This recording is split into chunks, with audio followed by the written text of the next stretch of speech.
ang pinakamataas na pagpupuri, pagluluwalhati, pagdadakila, pagsamba ay nararapat lang sa ating pinakamamahal na Panginoong Hesus. Hallelujah. Praise the Lord.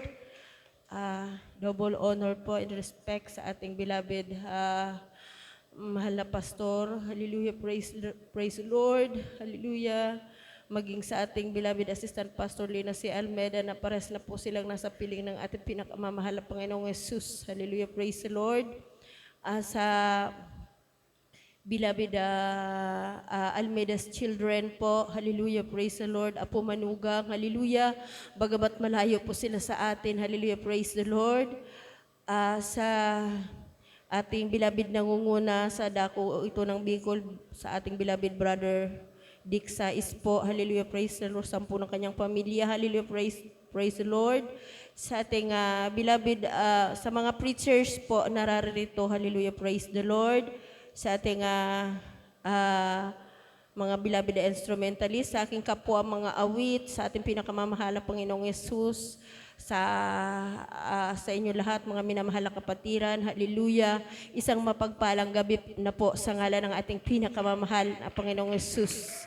Hallelujah, hallelujah, praise the Lord. Ako po'y lubos na nagpupuri, nagpapasalamat sa gabing ito na nariyan ang kalakasan na pinagkaloob ng ating pinakamamahal na Panginoong Hesus upang pasalamatan ko siya sa gabing ito. Hallelujah, praise the Lord. Dahil minsan, mga kapatid, minsan may oras na, praise the Lord, na lalapitan ka ng mga sisters, pero po, minsan may oras po yung sa aking sarili lang po, parang sa oras na yun, di ko deserve magpasalamat sa ating pinakamamahal na Panginoong Hesus. Ngunit, maling-mali po yun. Hallelujah. Dahil lahat ng oras, dapat natin pasalamatan ang ating pinakamamahal na Panginoong Hesus. Hallelujah. Praise the Lord. Tunay na napakabuti ng Diyos sa aking buhay. Hallelujah. Bagamat nariyan ang, hallelujah, laging, hallelujah, praise the Lord, nangihina, nariyan na, minsan na, hallelujah, praise the Lord, para bang nariyan na hindi mo sa sarili, ngunit nariyan lagi ang pagtugon ng ating pinakamamahal na Panginoong Hesus. Bagamat hindi man karakadakang kanyang sagot, ngunit unti-unti yun pinapadama na mahal tayo ng ating pinakamamahal na Panginoong Hesus. Kaya patuloy yan, pinapasalamatan sa ating pinakamamahal na Panginoon sa pagpapalang yan. Hallelujah, praise the Lord. Bagamat ang kanyang abang lingkod, laging, hallelujah, nariyan sa laging nagkukulang, ngunit kailanman hindi sa akin nagkulang ang ating pinakamamahal na Panginoong Hesus. Hallelujah. Laging narayan ang kanyang pagmamahal. Hallelujah, na pinapadama. Hallelujah, praise the Lord. Kaya patuloy ko yung pinapasalamatan sa ating pinakamamahal na Panginoong Hesus. Hallelujah, na bilang isang, hallelujah, praise the Lord, na isang lingkod, hallelujah, na praise the Lord, na maging sa tungkulin natin sa church, hallelujah, praise the Lord, hallelujah, hallelujah, praise the Lord. Minsan na rin na may mga kahinaan, ngunit hallelujah, na rin ang kalakasan na pinagkakaloob ng ating pinakamamahal na Panginoong Hesus. Hallelujah, hallelujah, praise the Lord, hallelujah. At sa mga oras na ito, nais ko rin pasalamatan ang ating pinakamamahal na Panginoong Hesus. Hallelujah. Maging sa aking mga labuan, hallelujah. Sa dako ng Sweden, hallelujah, praise the Lord, yung pinapatutuo ko sa inyo sa aking mahal na kapatid na nagkaroon ng karamdaman na meron siyang breast cancer po. Hallelujah. Tunay na napakabuti ng Diyos dahil sa tuwing tumatawag talaga siya sa akin, hallelujah, na rin ang lagi ko lang pinapaalala sa kanya, hallelujah. Sabi ko, huwag kang matakot, isipin mo na rin ang ating pinakamamahal na Panginoong Hesus. Ano man ang mangyari, hallelujah, praise the Lord, ibigay mo sa ating pinakamamahal na Panginoong Hesus dahil ang lahat ng kaloob ng Diyos ay mabuti, hallelujah. Pagkalooban ka man ng kagalingan or hindi, basta ang idalangin mo sa ating pinakamamahal na Panginoong Hesus, yung huwag kang mawala sa ating pinakamamahal na Panginoong Hesus dahil, hallelujah, ang paalalang yan ay isang pagpapala yan na nagbubuhat sa ating pinakamamahal na Panginoong Yesus. Hallelujah.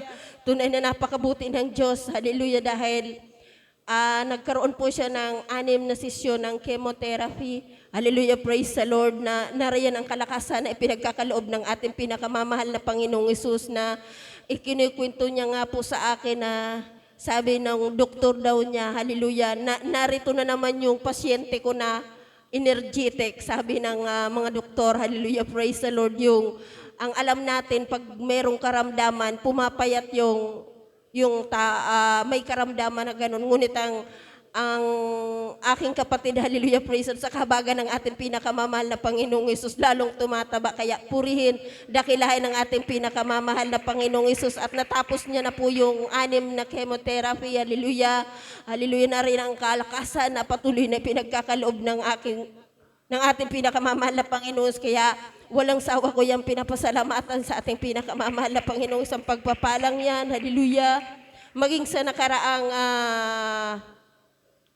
bagyo, hallelujah, praise the Lord, bagamat ang aming tahanan hindi man gaanong nariyan ang tibay na masasabi natin tibay, ngunit nariyan ang pag-iingat ng ating pinakamamahal na Panginoong Yesus, na tunay na pinag-ingatan kami hanggang sa matapos yung malakas na bagyo, hallelujah, praise the Lord. At kahapon po, tunay na yung bahay namin sa dako ng presentasyon, tunay na may kalumaan na rin po yun. Hallelujah, praise the Lord. Yung talagang iniisip ko talaga, sabi ko baka dahil medyo may kalakasan talaga yung hangin na yun, walang nag-aasikaso doon. Hallelujah, dahil walang tao nga po. Sabi ko, bahala ng ating pinakamamahal na Panginoong Yesus. Kung anong madat na namin yun ay kaloob ng ating pinakamamahal na Panginoong Yesus. Hallelujah. Subalit talagang nariyan ang kabutihan ng ating pinakamamahal na Panginoong Yesus. Hallelujah. Praise the Lord. Dahil kung paano po yung bahay namin bago bumagyo, ganun din po pagkatapos ng bagyo. Ganun kabuti ang ating pinakamamahal na Panginoong Yesus. Kaya patuloy ko yan, pinapasalamatan sa ating pinakamamahal na Panginoong Yesus, mga pagpapalang yan. Maging sa aming pang-araw-araw na pamumuhay, wala man kaming sapat na hanap buhay, hallelujah. Ngunit talagang nariyan ang pagpo-provide ng ating pinakamamahal na Panginoong Yesus ng aming pang-araw-araw na pangangailangan, hallelujah. Maging sa aking mga anak na nag-aaral ng college, tunay na nariyan po ang pagpo-provide ng ating pinakamamahal na Panginoong Yesus. Maraming salamat po. Maging sa, hallelujah, praise the Lord, hallelujah, maging sa aming karamdaman na nariyan na ang kagalingan na patuloy na pinagkakaloob ng ating pinakamamahal na Panginoong Yesus. Maraming salamat po sa ating pinakamamahal na Panginoon sa mga pagpapalang yan. Kaya ang aking walang hanggang pagpupuri, pagpapasalamat, pagdadakila, pagsamba ay tanging sa ating pinakamamahal na Panginoon. Praise